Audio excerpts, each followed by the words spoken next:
네, 내일장 변수 점검해 보겠습니다. 오늘 현대증권 연결했습니다. 배성진 연구원입니다. 안녕하십니까? 네, 안녕하세요. 네, 자 오늘 시장이 유가 하락, 급락 나왔고요. 연준 금리 인상 관련된 불확실성이라고 봐야 될까 이런 부분들. 그러면서 약세 반전에 있습니다. 내일장에서는 좀 우리 국내 증시 어떤 변수들에 좀 주목을 해야 되겠습니까? 예, 우선 금일 오전 이제 국내 3분기 GDP 성장의 수정치가 이제 발표가 됐는데요. 예, 전분기 대비해서는 1.3% 이제 전년 동기비 2.7% 성장한 것으로 이제 발표가 되었습니다. 속보치 대비해서는 0.1%포인트 이제 개선된 것으로 이제 나타났습니다만 이미 지난번 이제 발표가 난 수치에서 큰 변화가 없기 때문에 시장에 미치는 영향은 좀 제한적이라 좀 보시면 될 것 같고요. 예, 금요일 주식시장은 말씀해 주신 대로 미국 증시 조정 여파가 좀 반영이 되면서 코스피는 장중에 이제 비교적 큰 폭으로 좀 하락을 하였지만 지금 추이를 조금 만회하는 그런 성과가 좀 올라왔다 보시면 될 것 같고요. 근데 이제 오늘 주목할 부분은 이제 기술적으로 21선과 이제 61선이 몰린 2000선을 좀 지지하지 못하고 이제 빠졌다는 점에서 추가적인 조정 가능성은 좀 계속적으로 이제 염두를 해줘야 할 것으로 좀 예상을 해볼 수가 있겠습니다. 최근 코스피는 아무래도 이제 미국 기준금리 인상에 대한 영향이 있을 것이지만 이제 정도가 이제 크지 않을 것이라는 분석과 기관의 이제 매수세가 꾸준히 이어지면서 이제 반등을 이어갔었는데요. 2030선에서 이제 2050선 사이가 기술적으로 이제 높은 매물표가 좀 형성함과 동시에 국내 증시 밸류에 대한 이제 부담감이 조정으로 연결되었다고 좀 볼 수가 있겠습니다. 반면에 이제 코스닥 시장은 금일 좀 소폭 조정을 이어갔다가 이제 좀 플러스권을 반전을 했는데요. 기술적으로 지금 지지선을 형성하고 있는 이제 670에서 이제 680선은 아직 하향 이탈하지 않았기 때문에 상대적으로 좀 경과 흐름을 이어갈 수 있다 이렇게 좀 보시면 될 것 같습니다. 특히 코스닥 시장 같은 경우는 최근 거래소에 이제 외국인의 매도세가 이어지는 것과는 달리 전반적으로 좀 매수세가 꾸준히 이어지고 있다라는 점도 상대적 강세를 좀 지지하는 요인이라고 좀 보시면 될 것 같고요. 전반적인 시장 수급 측면에서 글로벌 자금들의 이제 중국 비중 확대와 따라 이제 국내 증시 비중 축소가 이제 미국 기준금리 인상 시점과 연결이 좀 되면서 계속적으로 좀 조정을 좀 받았다 볼 수가 있겠는데요. 금일 밤 22 통화정책회의에서 이제 추가 통화 완화 정책이 이제 나올 경우에는 달러 추가 강세에 대한 이제 심리가 높아지고 있어 이제 지난번에 말씀드린 대로 외국인의 이제 순매수 기조세는 아직까지 시간이 더 걸릴 것으로 좀 판단을 해볼 수가 있겠고요. 이런 심리가 최근 원달러 환율 상승 심리에 대한 이제 기대를 높이고 있는 것도 같은 것으로 좀 풀이를 해볼 수가 있겠습니다. 네. 자, 그러면 해외 쪽 변수들 보겠습니다. 당장에도 오늘 저녁에 유럽중앙은행의 통화정책 회의가 예정이 되어 있습니다. 지금 외신들 인용해서 일부 증권사 분석해 놓은 거 보면, ECB에 쓸 수 있는 카드가 일단은 양적 완화 규모를 확대를 하든가 아니면 내년 9월까지로 예정이 되어 있는 기간을 연장을 하든지 아니면 현재 은행들한테 주고 있는 은행들이 예치금에 대해서 이자를 물게 하는 마이너스 금리를 더 폭을 키울 것이다라는 이런 부분들 나오지 않겠나 하고 있는데 생각보다 또 덜 나온다고 하면 또 흔들림이 좀 세지 않을까라는 우려를 좀 하게 되는 것 같은데요.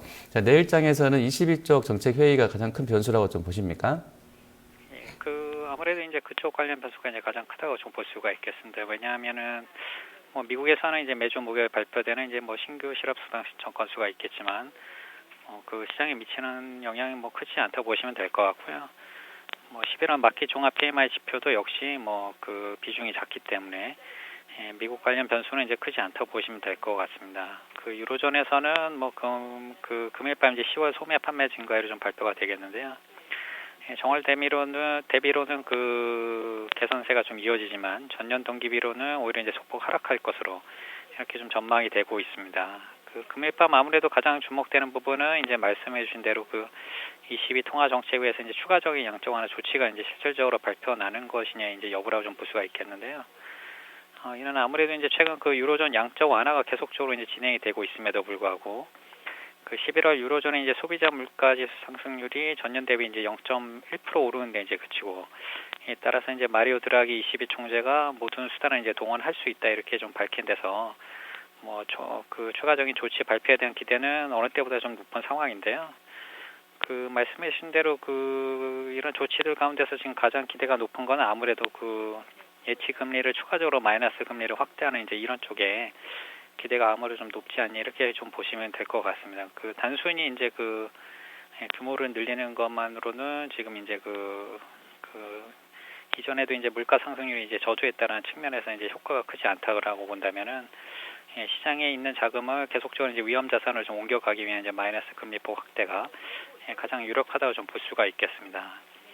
이와 함께 이제 미국에서는 그 전일 옐런 의장이 다시 한번 이제 금리 인상을 너무 미루게 될 경우에는 오히려 이제 시장이 악재가 될 수 있다고 언급을 하면서 금리 인상을 좀 강력히 시사를 했는데요. 따라서 이제 금일 밤에는 ECB에서 이제 추가 조치 발표가 나타날 경우 이제 달러 가치 이제 추가 강세 심리가 이제 가장 강해질 수 있다는 측면에서 달러화와 이제 유로화의 환율 변화 및 이제 증시 변동성이 가장 주목된다고 좀 볼 수가 있겠습니다. 전반적으로 이제 글로벌 증시에서 굵직한 이슈들이 계속적으로 이어지고 있기 때문에 해외발 변수가 시장에 이제 계속적으로 영향을 미칠 수 있다는 점을 좀 감안한 대응이 좀 필요하다 이렇게 좀 예상을 하고 있습니다. 네. 자, 그럼 내일장 전략은 어떻게 좀 구성하는 게 낫겠습니까? 네, 전반적으로 지난 한 2주 동안은 이제 코스피에 대한 투자 심리가 이제 계속적으로 좀 개선이 되면서 위험 자산 선호 국면을 좀 이어갔었는데요. 앞서 말씀드린 대로 이제 코스피가 금일 이평선을 좀 이탈을 하면서 이제 당분간 소폭 이제 조정의 과정을 거치면서 다시 한번 이제 방향성을 탐색할 가능성이 높아졌다 이렇게 좀 예상을 하고 있습니다. 그렇지만 중국 경제 지표 이제 추가 악화 가능성이 좀 낮고요.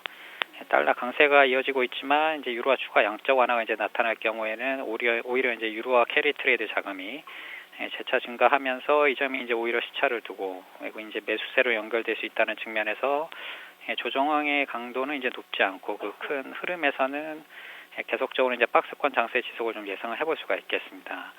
이런 측면을 감안해서 단기적으로 수급 측면에서 이제 코스피 시장이 부담감을 이제 더욱 가질 수 있어서 코스닥 시장의 이제 상대적 강세가 이어질 가능성이 높을 것을 좀 예상을 해볼 수가 있겠는데요. 이런 점이 이제 금일 시장에 좀 반영되고 있다 좀 볼 수가 있겠습니다. 전반적인 시장은 여전히 이제 지수 자체보다는 이제 종목 중심의 차별화된 모습을 이어갈 것으로 좀 예상을 하고 있습니다. 네, 알겠습니다. 오늘 말씀 잘 들었습니다. 네, 감사합니다. 네. 자, 지금까지 현대증권 배성진 연구원과 함께 내일장 변수 점검했고요. 저는 광고 보시고 골든타임 2부에서 뵙겠습니다.